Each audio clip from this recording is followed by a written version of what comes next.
What's up, everybody? Welcome to this week's episode of The Breakdown. So this week we're taking a little pause from our series, When Jesus Shows Up. And this week, if you haven't gone back and watched the message, I want to encourage you, like always, to go back and do that. But Pastor spent some time in Joshua chapter 3. And then TJ, he walked us through some really exciting things for the future of our church, which we're not going to get into here. So if you want to see that, you can go back and check out the message. So this is TJ Joy, and he's going to start us off by reading the passage for us.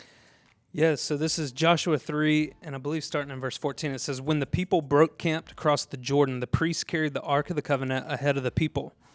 And now the Jordan overflows its banks throughout the harvest season. But as soon as the priests carrying the Ark reached the Jordan, their feet touched the water at its edge, and the water flowing downstream stood still, rising up in a mass that extended as far as Adam, a city next to Zarethan." So you say it with confidence. Well, we'll just say it. We'll just go over it. Everybody thinks you're saying it correctly. That's right. Zerathon, something. The water flowing downstream into the Sea of Arabah, the Dead Sea, was completely cut off, and the people crossed opposite Jericho. The priests carrying the Ark of the Lord's covenant stood firmly on dry ground in the middle of the Jordan, while all Israel crossed on dry ground until the entire nation had finished crossing the Jordan. After the entire nation had finished crossing the Jordan, the Lord spoke to Joshua, "Choose 12 men from the people, 1 man for each tribe, and command them, take 12 stones from this place in the middle of the Jordan, where the priests are standing, carry them with you, and set them down at the place where you spend the night." So Joshua summoned the 12 men he had selected from the Israelites, 1 man for each tribe, and he said to them, "Go across to the Ark of the Lord your God into the middle of the Jordan. Each of you lift a stone onto his shoulder, 1 for each of the Israelite tribes, so that this will be a sign among you."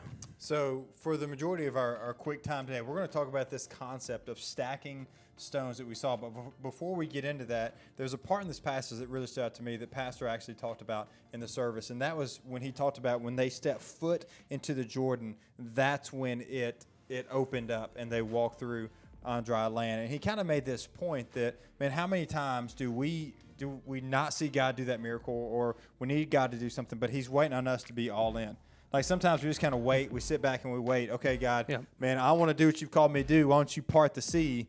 But he wants us to take that step of faith first, and then he's going to do it. And that's just a concept I've never even really heard of or thought about before. For sure. So stacking stones. So God did this amazing work in their life. We just read that in the passage. And then God commanded them to go get these big stones and to stack them up as a way to remember what God had done. And I think it's important for us to remember, look back over our life and remember, TJ, what has God done?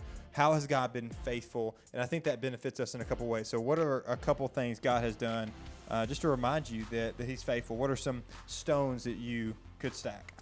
Yeah, I can remember going into college, and I was I'm going to let you stand. Why are you going to do that, man? Going into college, you were saying? We made the agreement. I just remember going into college super shy. Wasn't sure what I was going to do in ministry and that kind of thing. And a man named Neil Ledbetter took me under his wing and asked me if I would want to come into his discipleship group. Wow, and he led you better. Yes. Yeah. So he came and asked if I wanted to be discipled. Yeah. And I had never really heard that before. Discipleship for me growing up was sitting in a Sunday school class and having somebody lecture for 45 minutes, and that was it. Right. And so for somebody to bring me into their life and walk through life with me and show me how to live as Christ, I didn't realize it at the time, but that has really been a game changer in my life. I look back, and that season of life where I was discipled with other friends, it changed the trajectory of my life in ministry. And I look at all the ministries God has allowed me to lead, and all of them have been discipleship focused, and it goes back to that. Man, that's really cool. So when I think back over my life and some stones that I could stack up and just to remind me of how God's been faithful, I think back to like my childhood. I'm going to rattle off a couple. My childhood, when my parents were walking through a divorce. Okay, I remember like that was really difficult. You may have been there before. I have amazing parents, right? Like I love my parents. We've always had a great relationship. That was still hard. And I look back and I see how God had provided me this awesome church family in the midst of kind of this chaos at home. That was a stone that I could stack. That was really big. Really, really excited about that. I think back to when I was a young adult, my brother and I had a couple companies. So we were building houses, had a lawn care company, and that was the year where we had this nationwide housing, crisis, and the market crashed, and we had a drought in the area that year, so our lawn care company crashed. And I remember getting to the point thinking, okay, how are we going to pay these bills? We got loans out, now we got to pay for these things, and there's no revenue coming in. And God was so faithful. We never missed a payment. We had equipment that we could sell, always made a payment. God provided a way to sell those houses 2 years later that we sat on them, but never missed a payment along the way. So I look back over that, God was faithful. I think back to when Jeannie and I had our miscarriage with our first child, and how hard that season was.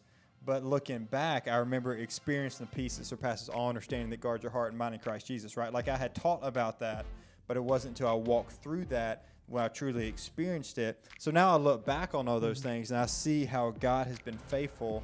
And I don't know about you, but we're still walking through some new hard things. And when I look back and see God's faithfulness over the past, even though it may be hard to see right now, I'm reminded, okay, God is faithful. And it may not feel like it right now. I may not be able to see it right now, but you cling to what you know is true, and that's God is faithful. Yeah, I was thinking of the same thing just recently in my life, going through a season of anxiety, severe anxiety, where like I can remember before I experienced it for myself, I used to think, I would see people who say they struggle with depression and anxiety, and I'm like, man, that's never going to happen to me. I'm easygoing. Like that's just not something I'm going to struggle with. And then one day out of nowhere, started having panic attacks. And I remember just waking up absolutely miserable and wondering, like, what am I going to do? Like, how am I going to get out of this season of anxiety? And it was such a hard thing. And God has been faithful through that. And, one of the things, just walking with Pastor Robby and our D group and having you guys rally around me is just showing, like, TJ, trust the Lord and understand that He's with you. And I think that's one of the things that's hard to see is we go through these moments in life and we're like, God, where are you? But then we're able to look back and say, man, God was with me the whole time.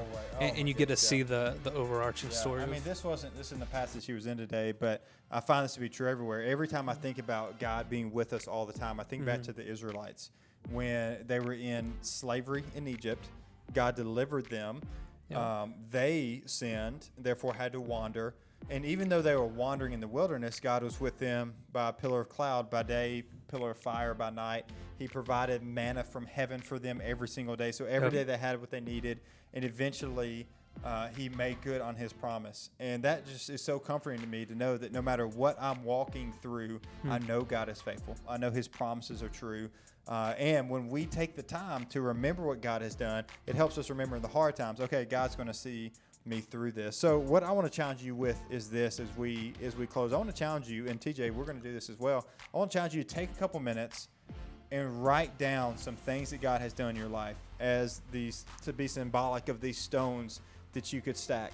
We're actually going to send out a challenge this week at Long Hollow for you to stack some actual stones, right? So you may get a big mason jar. You may go out, if you do this as a young adult, as any age. If you got kids, you could do this with your kids. Find stones, and you could even write on them what God has done, and then put them in this jar and just put them somewhere in your house, maybe a coffee table, maybe the windowsill, where you can just look at that and remember how God has been faithful in the past as a reminder to how God is going to be faithful in the future. You got anything else you want to add? No, I think that's so good. My encouragement is, if you feel like you're asking yourself the question, where is God? Just remain faithful, continue in His word, continue to grow in a relationship with Him, and you're going to see His faithfulness come through. Okay, so I'm trying to close here, and you keep bringing things to mind. Where is God? That's a great question. And I was just reminded of the 400 years of silence in the Bible. If you don't know what that is, we can help you find that, where it felt like God was silent. Sure. But he was there the whole time. And then He broke His silence with when Jesus was born. The cry of a baby is what I think of right now. And I say it to say, you may be asking yourself, where is God? He may feel silent or distance to you. And just like He broke that silence in Scripture with the cry of His Son, He can break that silence in your life today with Jesus as well. So today, if you need to surrender your life to Jesus, man, I want to encourage you. I can put the number on the screen right now. Text next to the number on the screen, and we're going to follow up with you and help you walk through what does it mean to surrender your life to Jesus. All right, well, hey, thank you for joining us on this week's episode of The Breakdown. Be looking for that rock pile challenge coming out on social media by Long Hollow this week. We're so thankful you joined us, and we'll see you on the next episode.